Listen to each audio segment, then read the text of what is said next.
Nadia. And I'm Connie. This is Wonder Womb. This is episode 4, and we're joined by one of Connie's closest friends, Nerissa Bradley, to talk about healing, female relationship, and friendship. Amazing stuff. Welcome, Nerissa. Nerissa, thank you for joining us on this episode. You are still Connie's friend, but you were living with her and helping her on her journey during really important times of her life. So please, without further ado, let us know who you are, what you're doing right now. Introduce yourself. So yes, my name is Nerissa. I'm so happy to be here. I'm one of Connie's closest friends. And I am a singer and an actor, a singing teacher, a speaker. So I would say like an all-around artist, creative, and yeah, that's a bit about me. And I also live in London, UK now. So kind of far from Canada waters or Canada soil, but happy to be joining from this part of the world. Thank you. It's a good evening for you right now, right? So it's really exciting to have like one of Connie's friends here to kind of add to Connie's story and share a glimpse of like what it was like for Connie before I guess she kind of began her healing journey, and a little bit about the after, especially as someone that you were there with her before and after, like receiving her, being in her energy, being in a relationship with her. So I guess as Connie was battling PCOS, do you remember what that time was like between both of you as a friendship? And I think you were roommates as well for a while. So how were you receiving Connie as she was like just starting to like figure out her health stuff? I think if it's specific to her health stuff, it was kind of internal. Like she wasn't really expressing all that was kind of happening within her. Yeah. But I think externally, in terms of our interactions and things, we would have these like good chats, but then there would be also moments where she would be a bit on edge, maybe. Not really vocalizing maybe what was kind of going on for her, but she seemed a bit more on edge, a little more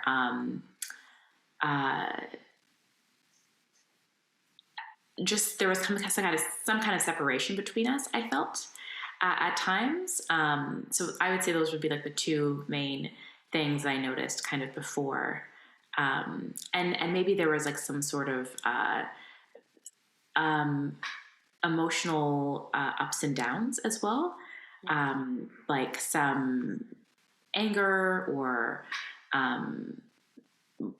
I wouldn't say like rage, but like sadness. There was a lot more intense emotion. Maybe that's what I would say during this period of time. Connie, it's like, true. Yeah. I'm over here like, Nerissa's such an angel for like, how did she be with me? I'm over here like, I'm so angry. Yeah? Yeah, like all the time. You know, I was like really caught up in the whole like BIPOC, that narrative around being like that kind of actress, like be like really up against my identity in the world, right? And being like that angry ethnic girl everywhere I went. So I'm like, I am fully responsible for what I created with you, Nerissa. And I just remember Nerissa was always so great. I remember I sought her out because I was like, I want to live with Nerissa, I think. And then we went out for dinner, and I was like, hey, like, are you looking for somewhere to live? Like, can I move in with you? And it was so perfect because the week before, or like a couple days before, my roommate at the time had said that she wanted to live in her own space. So then Connie just like, came into like, it was divine alignment, just like within like a day, less than a week, she was just like, are you looking to live with someone? I was like, yes. Brand newly. And, just in terms of timing, like, what are the odds in terms of that? Like, there are 365 days in a year. Just most of those days, I did not have space to have a new person living with me. So yeah. Yeah, so I reached out to Nerissa, and I was like, I want to live with you. And it was like a couple days after my roommate at the time had said she was going to be moving out to live on her own. So it was like a divine alignment that Connie reached out to me at the time that she did, because I just happened to need someone, and she was somebody that I already knew. But we didn't really know each other that well at the time either. Okay. We met once in yoga. Okay, so you met once in yoga, and then you already felt like you wanted to live. We were always in each other's spaces. Circles of friends? No. Oh. Like, we'd actually never ran into each other, but we were always... somehow, we were, like, talking in this yoga class. We started talking in the locker room because it's just me and her. Yeah. And then it came about, you were from Windsor, and I was like, I'm from Windsor. Oh. I was like, what high school did you go to? I went to the schools, like, right across, like, the ditch from each other. and then we were like, oh, we lived down the street from one another. And we both lived in that area for the last, like, 2 years around the corner from each other. Yeah. For, like, 2 years. And we went to the same university. Yeah. Same city, same neighboring high schools, same university, and same corners of the area. Like, so we were kind of in each other's vicinity all this time. But so we just walked back from yoga together and like walked to our respective corners around from each other. And then we didn't hang out, from what I remember, at all. Like a year. She just messaged me randomly and was like, hey, are you looking for a roommate? Even though we just only had this one conversation.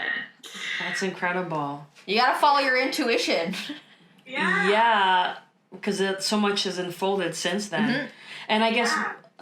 You're admitting, like, you were, like, in a state where there was, like, you were going through some things, anger. Where was that from? Like, what stage of your journey were you at where the anger was coming from? I think it was just repressed from childhood. Growing up in a family where I'm not supposed to be that way. Okay. You're not supposed to say stuff like that. You can't act out. I think it was all just coming to the surface. Okay.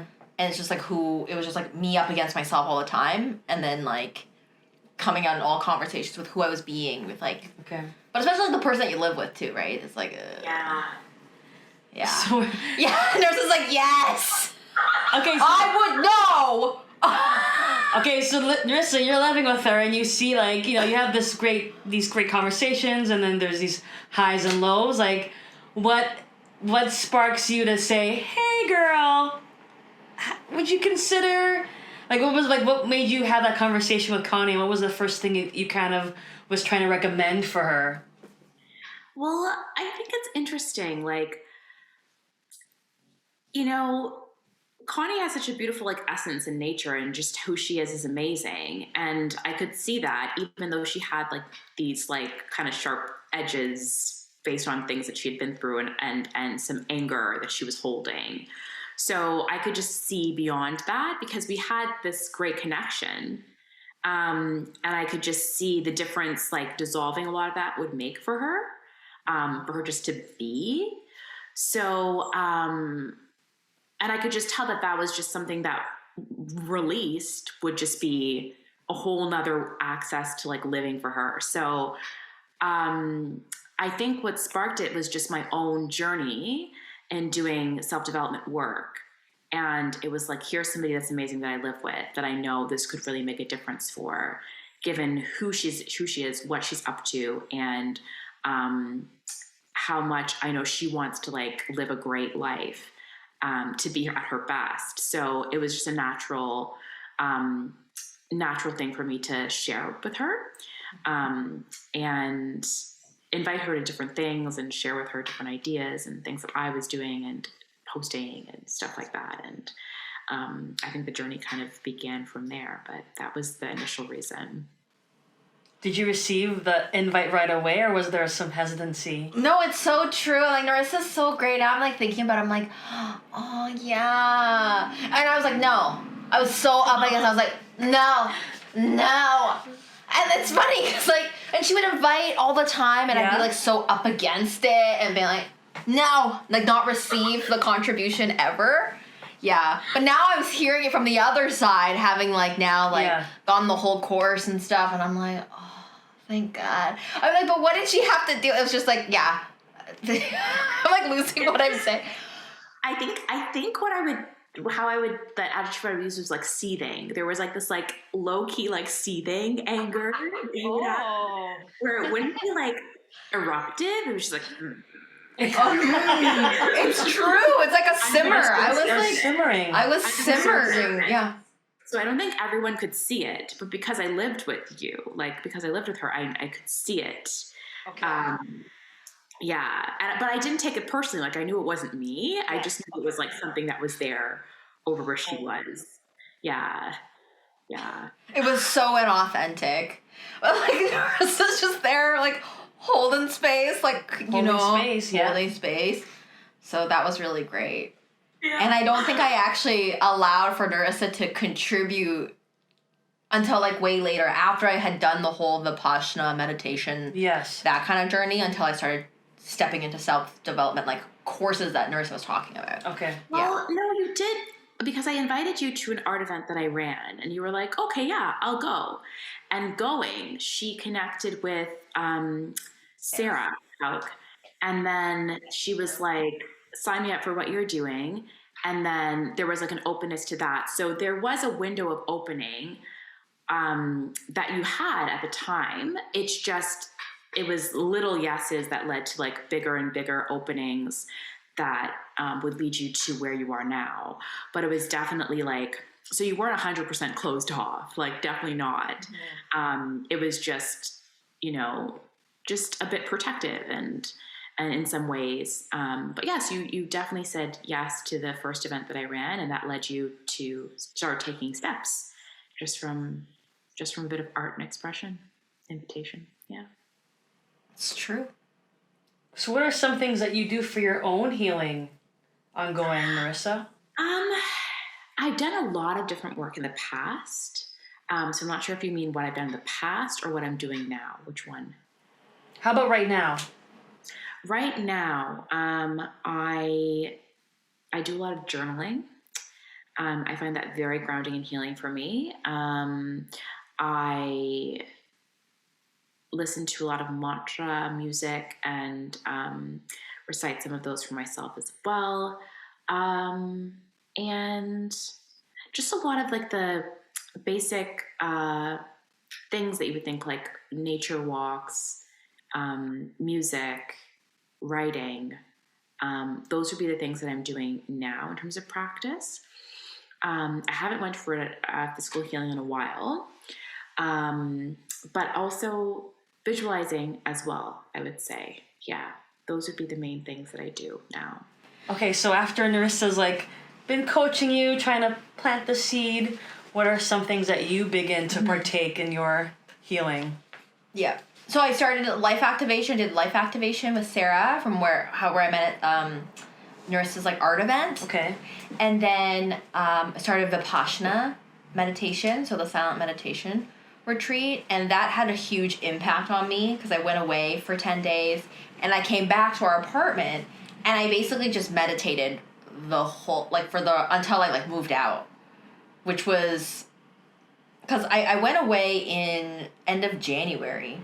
Then I came back and I just continued to meditate in my room. And no one knew. Yeah, no one really. I wake up at 4:30 in the morning and I just sit there and meditate for hours and hours. Yeah. Only Nerissa knew. Yeah. But no one else really did because I was just like, I don't know. Nerissa's so great. I can tell her anything. And she's like, yeah. No judgment. Exactly. She's just clearing for self-expression and authenticity. Yeah. So I was just like, this is what I'm doing in my room now. And then I think I was moving out July 1st or something that summer, and I just continued to meditate up until then. And I was trying all sorts of different things. Nerissa would share about Tantra work, and then the artist way, and all sorts of things that we both started to share with each other. Exchange. Yeah. It was like a book of knowledge of magical mystery things. And I think what was interesting about that time as well is that Connie was still continuing the Vipassana meditation practice with an hour in the morning, an hour in the evening. I think you sometimes did in the afternoon as well. And then sometimes when we'd be having conversations, she's like, okay, great, good conversation. I'm going to go meditate now. And she would with this sort of schedule where she was waking up super early and going to bed really early. So there was that. And then I remember her like just one day coming out from her room and being like, you know what, I think I'm gonna stop eating meat. And like one day being like, I think I'm gonna stop doing, there was something else. And like in phases, she was like, she just became like more conscious. And like, I'm gonna stop having like, or drinking. For a while, I was like, I'm gonna stop drinking. And then I'm gonna stop like eating meat. And then I'm gonna stop doing something else. And so she was like doing all these like phases of making changes, but it was all coming from within her, not from like it would be a good idea if you do this kind of thing. It was more like conscious choices arising from within, and then taking those actions. I guess one thing that you're both artists and creators, so you both shared the artist's way. I guess how did that impact, as you talked about it amongst yourselves and sharing that experience with you, like how did the artist's way influence your practice as actors and artists? I think, Nerissa, you shared it with me. You're like, yeah. And I was like, what is this? And at this point, I think we had moved. We weren't living together when I started the artist way. Okay. But either way, I was like, Nerissa became like a bestie. And for me, it was like looking at, I wish I kept my first journal from the artist way because it was just like filled with self-deprecating thoughts. Yeah, because when you do your morning like pages. Yes. Like that's like a big part of it. Like you read the chapters and then you do like in the morning you wake up and you write 3 full pages and it's just like stream of consciousness.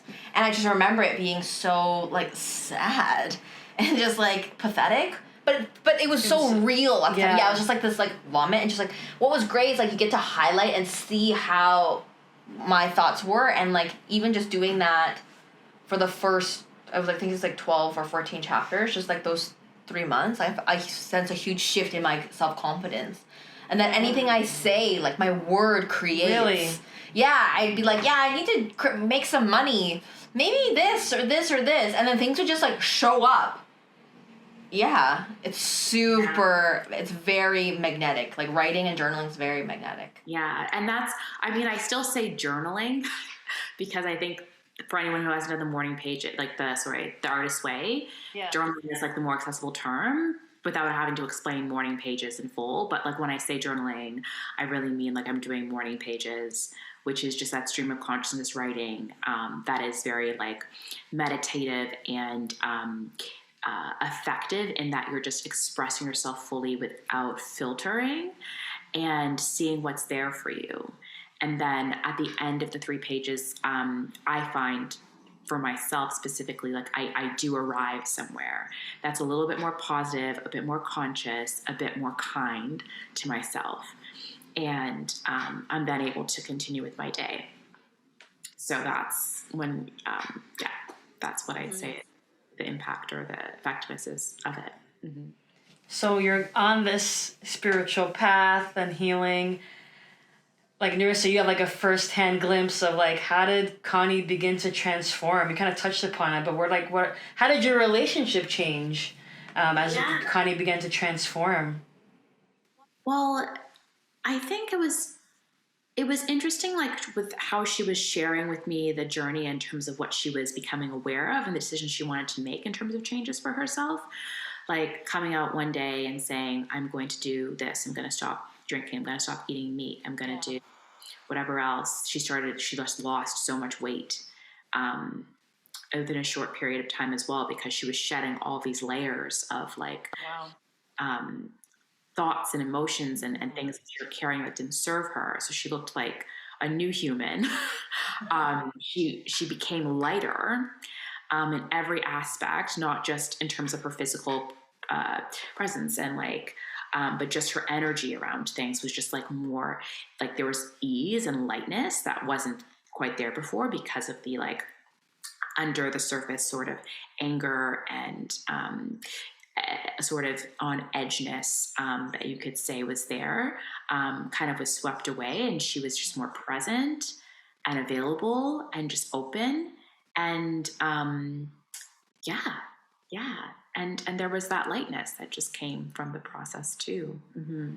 How were you feeling, and like what stage of your PCOS were you at? Mm-hmm. So at this point, my PCOS, it was there, but it wasn't something that I was willing to address just yet, like to people. And I don't think it really came up until I got into a relationship with my ex. Because then I could really see as like, oh gosh, like, how do I haven't, like, it was just so confronting because I wasn't sharing with, like, my partner even. Okay. So I'm not sharing with my friends, I'm sharing with my partner, so I didn't really start full on sharing until, like, that breakup happened. So I would say that was, like, a big transformative time for me, was, like, learning when to, like, standing up for myself and, like, yeah, ending that relationship. Yeah. So, yeah. But just to go back with Nerissa, though, yeah, I just found, like, as our relationship developed, we were just sharing more and more of, like, the different modalities that we were doing, and, like, and it's just great to have someone, because, like, who Nerissa is for me is, like, the most magical creature. Oh. Like, anything that she says she'll create, it just, like, happens in, like, the most divine way, too. There's no, like, forced effort. There is effort, of course, like, you work. Yeah. But there's, like, it's so angelic, and I'm like, how? Teach me, it's sensei. So fun. No, it's so fun to hear what, like, Nerissa's up to. I'm like, wow. She's, like, the possibility of possibilities. Okay. Mm-hmm. Thank you. That's such a kind, like, generous acknowledgement. I love how you created me with that. Thank you. It's so nice to, like, I don't know even how to ask this, because I don't think you have this bone in your body, but, like, when women and, like, being friends and relationships, oftentimes it can be competitive. You're both artists, I guess. What motivated you to support Connie, I guess, instead of, like, being like, bye, bitch, you know what I mean? Or you're, like, crazy, bye. Like, I don't think that's in you, but there is a choice. Like, we all have a choice, and you obviously chose, like, to be supportive and be a friend, but, like, where did that come from for you? You know, as much as Connie just gave to me, like, in what she just last said, there's so much to say about who she is as just an extraordinary person with, like, such a big commitment to the world, and, like, with a vision for herself and for the people that she loves, and then the difference she wants to make out in the world. And I just could see that. Like, there was, you know, this other stuff that was kind of holding her back, or kind of keeping her in, and not, like, being as connected or as light as she would have liked to be.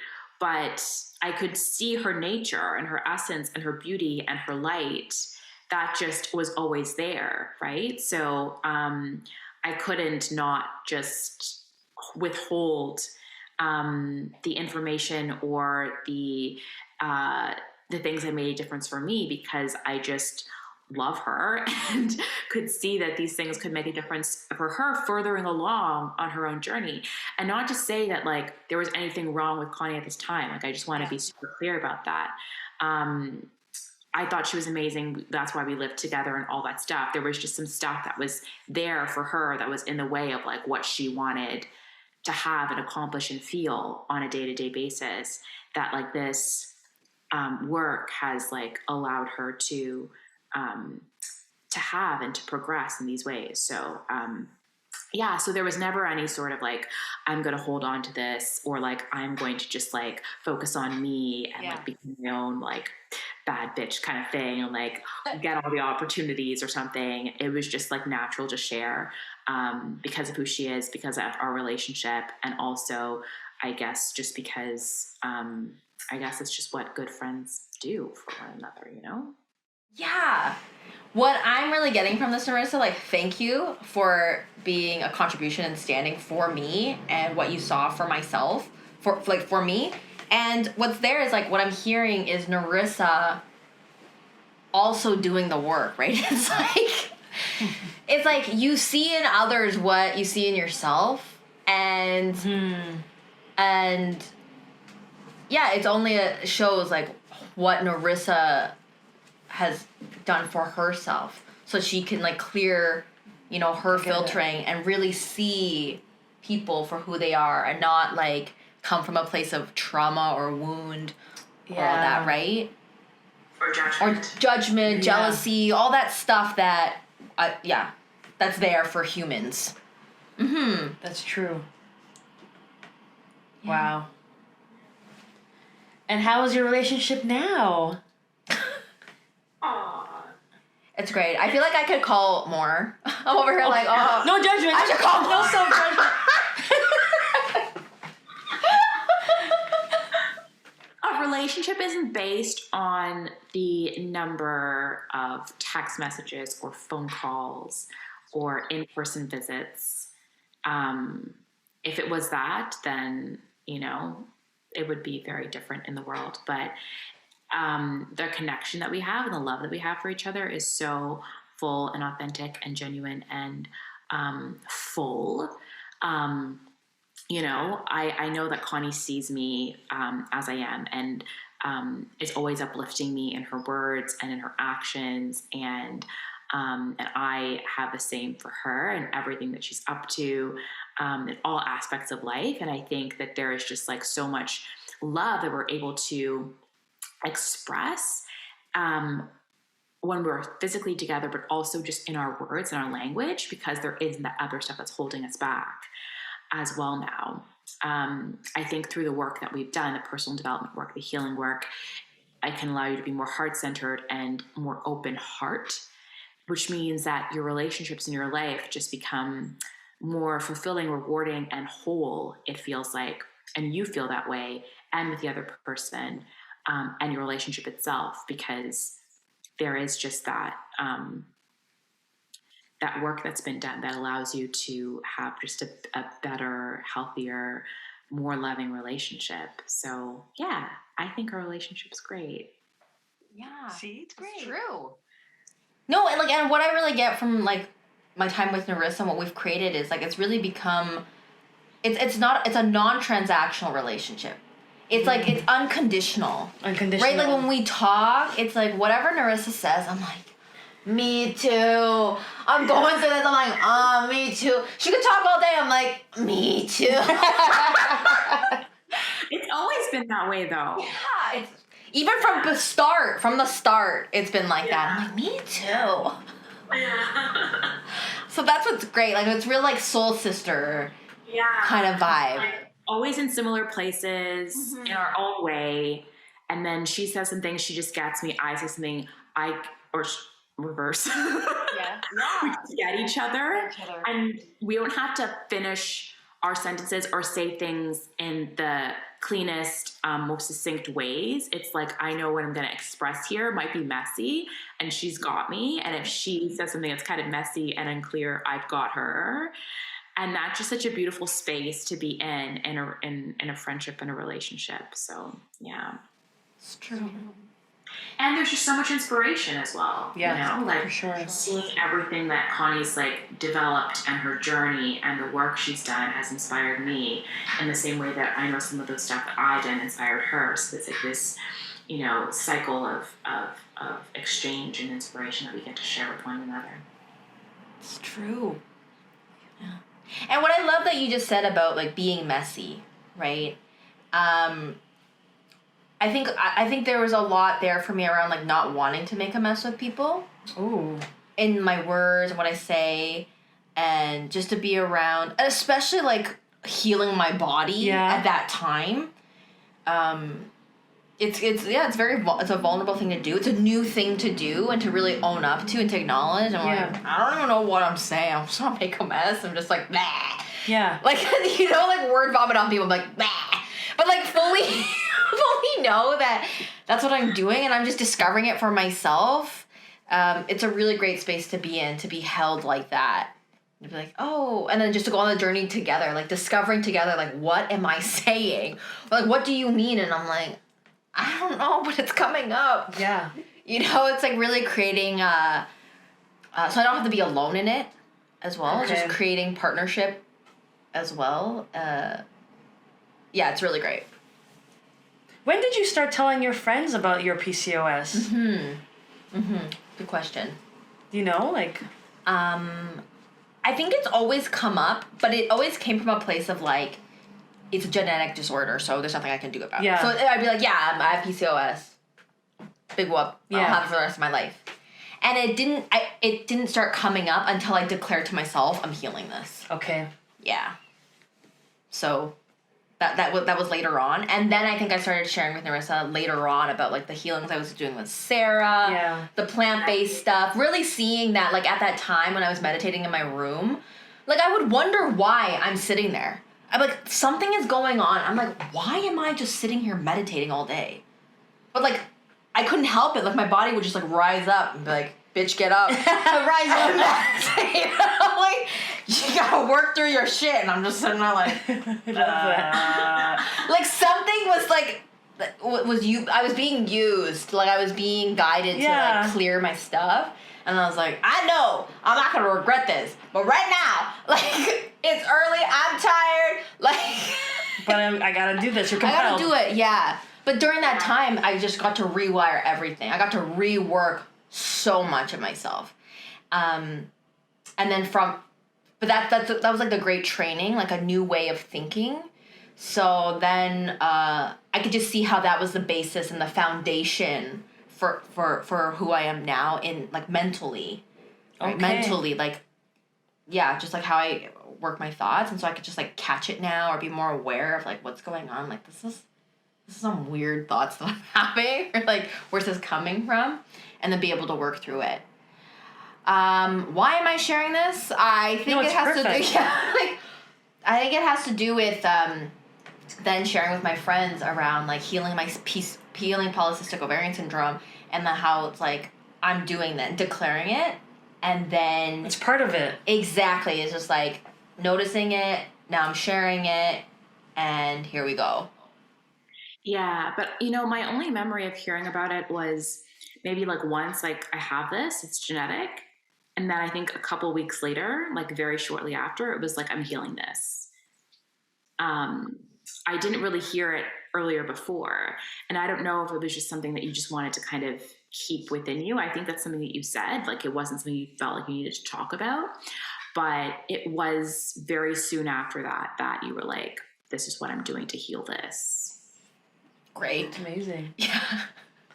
Well, like this has been just like a really good glimpse into like female relationship and friendship and divine timing of like how you folks were like destined and like needed to meet to kind of support and help each other and grow, but also like Connie was like a little bit of a nudge to be like, this is the way. Yeah. That's why. But you sought it out. You created that opportunity, which is wild and incredible. Well, I think there's something so beautiful about like roommates and also women coming together and sharing the same space. Like we know when women are super close, they'll start having like periods at the same time and things like that. And so just having this like space that we could share together and grow and exchange and be in our own flow at similar times and stuff, and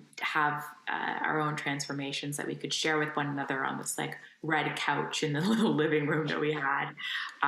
It was very symbolic and just very meaningful, but also just to say like, I think there are no accidents in life, and the fact that we were always so physically close to one another, but had never met, like since we were kids, like physically close to one another and had never met. It was only a matter of time that we were supposed to meet, and like be able to have each other in each other's lives, but also make a difference at a remarkable time in our lives. And then now continue to make that difference. Yeah. Exactly. Yeah. Thank you for being with us, Nerissa. What's there for you to acknowledge? And like, she just gets it. Like Nerissa, like the way you speak is so clear. I love that. You really summed it up in such a effective way. Yeah, really got it. Thank you for being with us today. All the way across the pond, so to speak. We really appreciate it. Yeah, well, it's still like a little bit light. The sun it's going down, but it's, but no, it's been such an honor and a pleasure. I'm one of Connie's biggest fans, in all aspects of what she has accomplished and done. for her life, not just as an artist, but just in all aspects of life. So, yeah. Thank you, Nerissa. I love you so much. And I acknowledge you for being bold, being vulnerable, courageous, and a powerful creator in the world. Like, the world is so much better with you shining your light and being who you are. So thank you. Thank you. Yeah. So appreciate that. I received that. Thank you. Thanks, Nerissa. Thank you. Bye. Bye. Wow. Amazing episode, as always. Nerissa dropped some amazing knowledge and like a really nice glimpse into like your friendship relationship and how you both have helped each other over the years. That was amazing. She's a keeper. So if you like this episode, don't forget to give us a thumbs up and subscribe below, and follow us on iTunes and Spotify.